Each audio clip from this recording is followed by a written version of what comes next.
सचिव अपना दलस हैं श्री विकास कुमार गौड़ जी, जो प्रदेश सचिव हैं राष्ट्रीय नवनिर्माण सेना ट्रस्ट के, जो 4300 महिलाओं को आत्मनिर्भर बनाई है, सैकड़ों कबाड़ बिनने वाले बच्चों को स्कूल पहुंचाया है। गूगल पे खोलिएगा, लिखिएगा आनंद पटेल दयालु कौन है, तो आपको सभी चीजें मिलेगी। आज इस खेल के मैदान पे मैं इतना ही कहना चाहता हूं कि आप लोगों खेल रहे थे, आप लोग को यहाँ बुला लिया गया हमारा विचार सुनने के लिए, इसके लिए मैं क्षमा प्रार्थी हूं।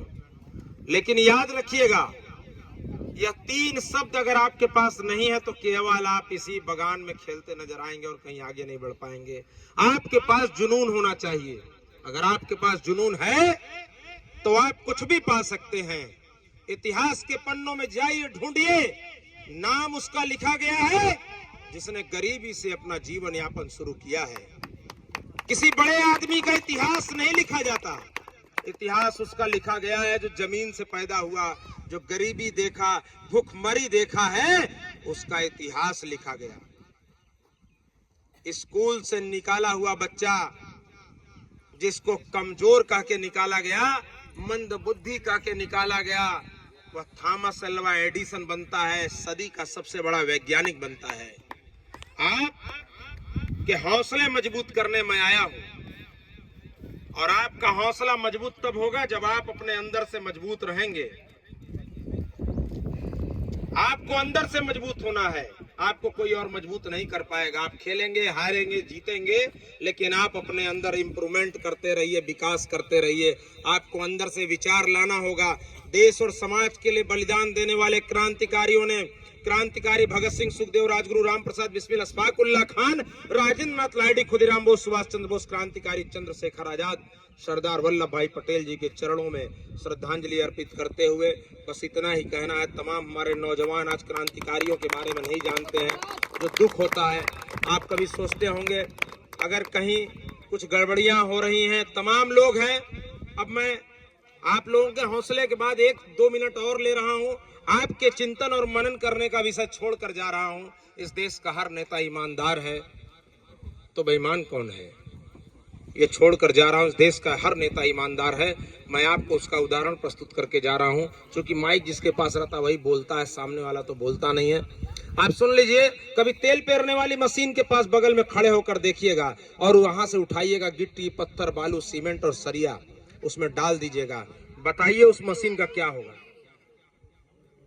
हाँ? मशीन खराब हो जाएगी ना? क्या होगा बताइए? मशीन खराब हो जाएगी। लोग कहते हैं कि मेरी रोडें नहीं बनी, मेरी नालियां नहीं बनी, मेरी ये समस्या है, नेता मेरा सुनता नहीं है। जब राजनीतिक दल के नाम पर वोट पड़ता है, जब जाति के नाम पर पड़ता है, दोस्त मित्र यार सगे संबंधी के नाम पर पड़ता है, अंत में बचा हुआ दारू और मुर्गा के नाम पर जब मतदान होता है और योग्यता कहीं पीछे छूट जाती है। क्या किसी ने कहा है कि मैं योग्य आदमी को मतदान दूंगा? तो 100 में से 1 आदमी शायद ऐसा मिलेगा आपको जो योग्यता के नाम पर मतदान देगा।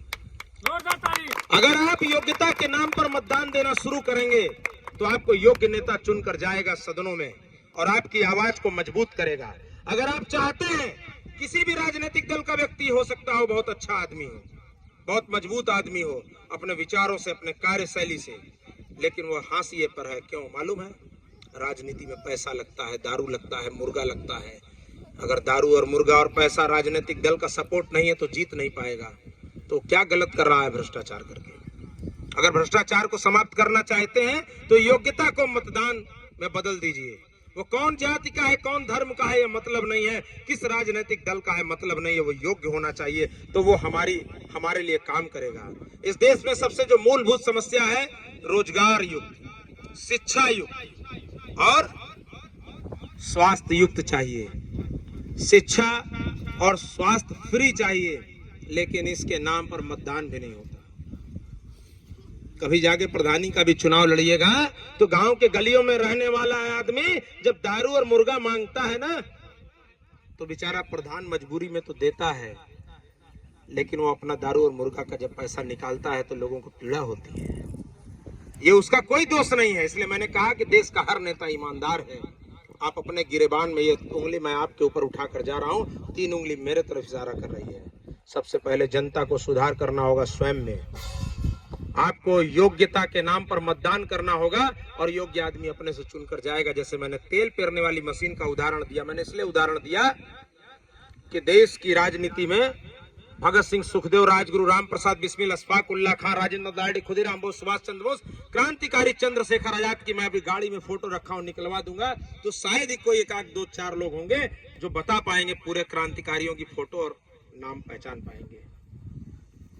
उसके पीछे कारण हमारी शिक्षा प्रणाली है, जिन क्रांतिकारियों ने अपने प्राणों की आहुति दी देश की आजादी के लिए और हम जानते नहीं है।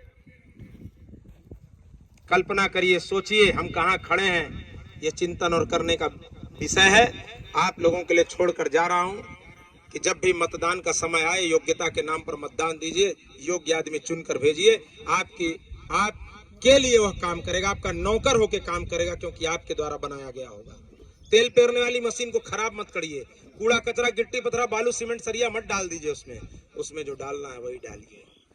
सही योग्य आदमी को मतदान देंगे, सही चीज निकलेगा। बस इतना ही कहना है आप लोगों से। आप अगर खेल रहे हैं तो आपको बड़ा सोचना होगा, जिसने बड़ा नहीं सोचा वो बेकार खेल रहा है। आप बड़ा सोचकर खेलिए, आप सचिन तेंदुलकर बनने के लिए खेलिए, आप धोनी बनने के लिए खेलिए, और हो सके तो स्वयं का जो नाम है उतना बड़ा नाम कर दीजिए कि लोग कहें कि ये मुझे बनना है। ऐसी सोच पैदा करिए। तो बस इतना ही कहना है। गांव के प्रधान जी बैठे हैं, तमाम हमारे यहाँ सभी लोग बैठे हैं। गांव के प्रधान श्री संजय कुमार जी हैं और श्री राम वृक्ष यादव जी हैं, जनाब निजामुद्दीन साहब हैं, श्री दिवाकर मिश्रा जी हैं, श्री हेमंत मिश्रा जी हैं, और मैं जिनका नाम नहीं ले पा रहा हूँ। छोटे छोटे प्यारे बच्चे भी हैं जो यहाँ आस लगा के बैठे हैं, विश्वास लगा के बैठे हैं। लो यार कुछ खाओ पियो, इनको कुछ दीजिए, ये भी कुछ खाते पीते रहे। यहाँ तमाम भाई लोग बैठे हैं, छोटे बच्चे हैं। बस इतना ही कहना है आप लोगों से, जेब में पैसा हो ना हो, हौसले मजबूत रखिए। इतिहास के पन्नों में जाकर ढूंढिएगा, किसी पैसे वाले का विचार कभी लिखा नहीं जाता। विचार लिखा गया है उसका, और इतिहास बना है केवल उसका जिसके जेब में पैसा नहीं था और जो फटे हाल था। इतिहास केवल लोग उसी का पढ़ते हैं। जाकर इतिहास के पन्नों में ढूंढिएगा तो आपको मिलेगा। धीरू भाई अंबानी का इतिहास आपको मिलेगा। क्यों? क्योंकि वह पढ़ाई में जो है थोड़ा कमजोर थे, लेकिन जुनूनी आदमी थे, तो ढेर सारे पढ़े लिखे लोगों को नौकरी दे रहे थे। तमाम ऐसे ढेर सारे उदाहरण हैं, बात करने का ढेर सारा मौका मिलेगा। हम लोगों को कहीं जाना है, कोई व्यक्ति बीमार है, वहां पहुंचना है। बहुत बहुत आभार आप सभी लोगों का, आप सबने मुझे सुना। मैं हमेशा हृदय से आप लोगों का आभार प्रकट करूंगा। बहुत बहुत धन्यवाद, बहुत बहुत आभार। बस एक बार आप लोगों से कहेंगे कि आप सभी लोग इस देश के उन क्रांतिकारियों को जरूर याद रखिए जिन्होंने अपने प्राणों की आहुति दी है, देश की आज़ादी की नींव रखी है। जय हिंद, जय भारत, नमो बुद्धाय, जय भीम, जय भारत, जय सरदार।